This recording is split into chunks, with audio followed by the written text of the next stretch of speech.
E a torcida do Atlético acaba de garantir mais um recorde ao Galo no vídeo de hoje do canal do Nicola. Todos os detalhes sobre essa história. Já que falei sobre torcida, o Flamengo pode se dar mal por causa do comportamento do seu torcedor.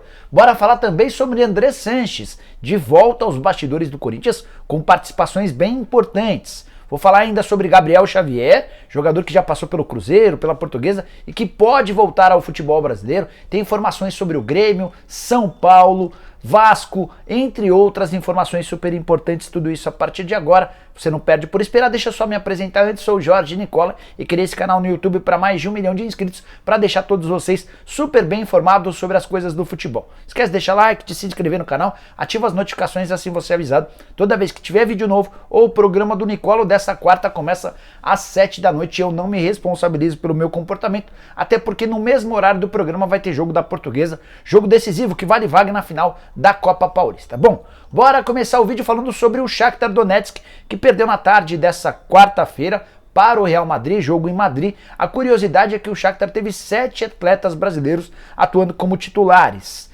Mas o grande destaque do dia foi outro brasileiro, Vini Júnior, que joga no Real Madrid com 2 passes para o Benzema, com 2 assistências no caso. O Real Madrid venceu por 2-1. O único gol marcado pelo Shakhtar foi do Fernando, ex-atacante do Palmeiras.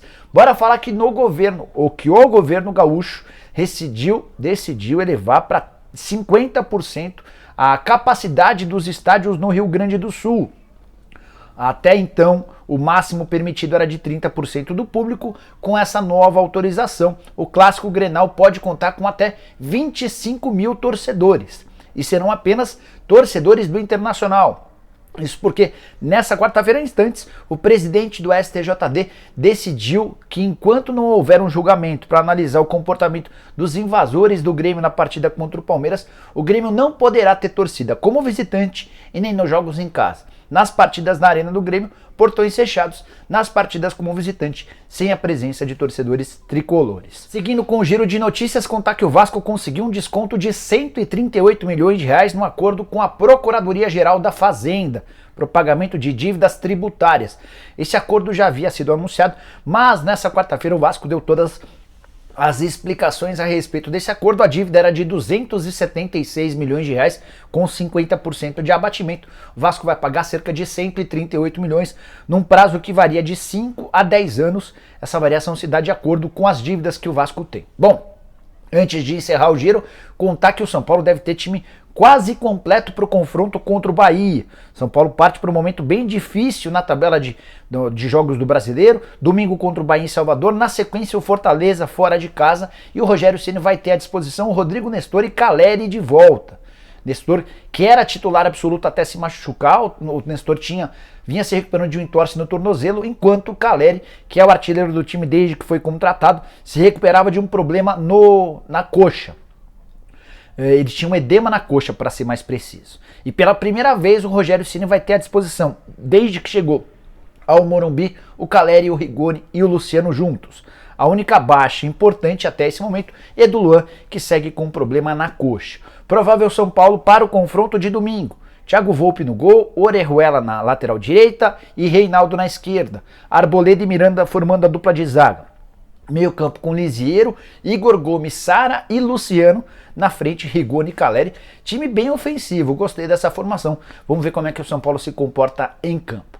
Quero falar agora sobre o Atlético Mineiro, que acaba de bater o novo recorde de público no futebol brasileiro desde o retorno dos torcedores ao estádio. O recorde pertencia ao Corinthians, que na última segunda-feira colocou 39.897 pessoas no confronto contra a Chapecoense. O recorde do Galo era de 30.627 pessoas no jogo contra o Cuiabá. Mas, para a partida de hoje à noite, às 21 horas, no Mineirão contra o Grêmio, já são mais de 53 mil ingressos. A última parcial foi divulgada pela diretoria do Atlético durante a tarde dessa quarta-feira. Existe até a expectativa desse número se aproximar até dos 60 mil lugares. Primeiro jogo em Minas Gerais com permissão de 100% da carga. Até segunda-feira havia uma permissão de só 50% da ocupação. Já tinham sido vendidos 31 mil ingressos. A prefeitura deu uma nova autorização aumentando a capacidade para 100% e o Galo colocou mais ingressos à disposição. Antes de mudar de assunto, só contar que o Rodrigo Caetano, que é o executivo de futebol do Atlético Mineiro, foi denunciado pelo STJD por chutar a porta do VAR, da sala do VAR lá no Mineirão. Ele foi enquadrado nos artigos 258 e 243 do CBJD, pode tomar uma multa e uma suspensão por até 180 dias. Por falar em STJD, quero contar que o Flamengo está envolvido em problemas. Há bastante tempo, vários torcedores de outros times contestam ou reclamam o porquê de o Flamengo não ter sofrido nenhuma punição no STJD por causa de cantos homofóbicos. Esses cantos aconteceram em 15 de setembro, no jogo contra o Grêmio, partida de quartas de final da Copa do Brasil. Parte da torcida do Flamengo que estava no Maracanã gritou: "Arerê, o Grêmio", só para pegar a frase de "Arerê, gaúcho, dá-o e fala tchê". Enfim, não dá para falar direito essa frase, até porque tem tudo de ruim que possa existir.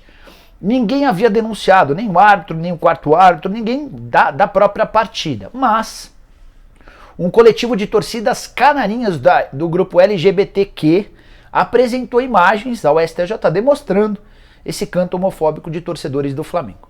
O STJD decidiu apresentar a denúncia e na próxima segunda-feira vai haver o julgamento.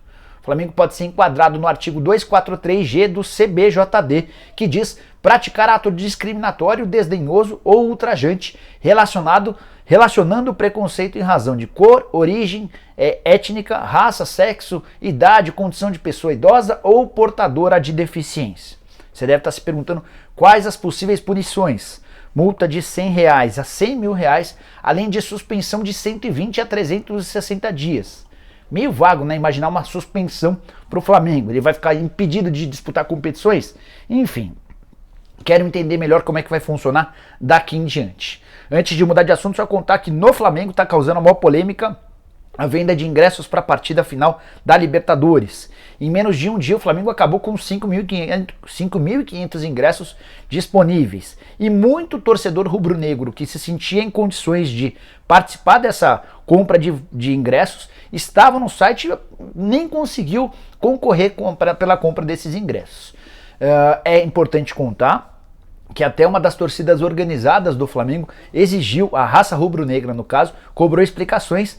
Eles querem a transparência. Onde é que foram parar esses ingressos? Quem comprou os ingressos? Até porque os grupos prioritários, de acordo com esses torcedores, esses grupos não tinham 5.500 pessoas. Então como é que esses ingressos desapareceram em tão pouco tempo?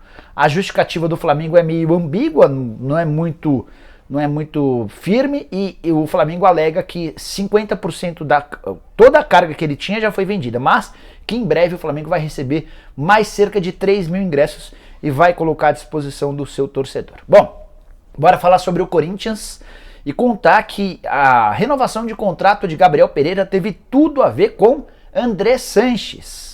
Alessandro e Roberto de Andrade, os homens fortes do futebol do Corinthians, já tinham quase desistido da renovação do contrato do GP, até que o André Sanches decidiu entrar na parada e mudou radicalmente a história. Foi graças ao Andrés que o Ivan Rocha, o empresário do jogador, foi comunicado de que o Gabriel Pereira não jogaria mais pelo Corinthians enquanto não renovasse o contrato. O Ivan percebeu que a postura do Corinthians havia mudado. E foi por causa dessa mudança que o Ivan se reuniu na última sexta-feira no CT do Corinthians com os dirigentes. Reunião que começou muito tensa, mas aos pouquinhos foi chegando a um acordo e no domingo o martelo foi batido. Antes da renovação do contrato do GP, o André Sanches, que não tem cargo, e se você chamar ele para perguntar qualquer coisa, ele vai falar que está afastado do Corinthians e que não sabe de nada. O André já havia participado de todas as outras contratações recentes, exceção a do Juliano. Renato Augusto, William, Roger Guedes foram ou tiveram participação super importante do André Sanches, o ex-presidente do clube.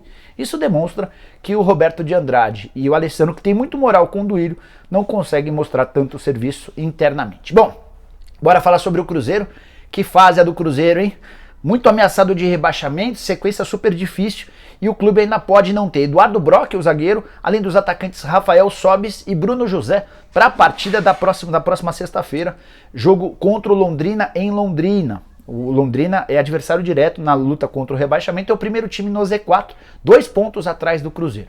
Os 3 testaram positivo, vai haver um novo teste para ver se não pode ser um falso positivo, mas a princípio Eduardo Brock, Rafael Sobis e Bruno José estão fora. Para piorar, o Léo Santos suspenso, também é outra baixa certa. E a zaga nesse encaminhamento deve ser formada por Ramon e Rodolfo. A boa notícia para o ataque é que o Leque, que tem jogado muito bem, volta e deve ficar com a vaga do Bruno José. O Cruzeiro que precisa desesperadamente de pelo menos um empate. Derrota por Londrina seria uma tragédia. Quero fechar o vídeo contando sobre Gabriel Xavier. Lembram dele? Meio atacante formado na Portuguesa, com ótima passagem pelo Cruzeiro, está jogando no Nagoya Grampus. O contrato acaba agora na virada do ano e ele já teve 2 propostas do Nagoya Grampus para renovar seu vínculo. Nas 2, o Gabriel Xavier decidiu por não aceitar e a tendência é que ele deixe o Nagoya Grampus para voltar pro futebol brasileiro ou para algum clube que possa apresentar boas propostas. Ele tem sondagens do Brasil, um dos times que gostam do Gabriel Xavier é o Cruzeiro, outros clubes eu não consegui descobrir, assim que descobrir conto para vocês. O Gabriel Xavier também tem alternativas na Arábia Saudita e na Major League Soccer. Atleta que esteve por 4 temporadas no futebol japonês, super respeitado por lá. Você gostaria do Gabriel Xavier no seu time? Se sim, use o espaço para comentários para deixar sua opinião, para falar a respeito dele.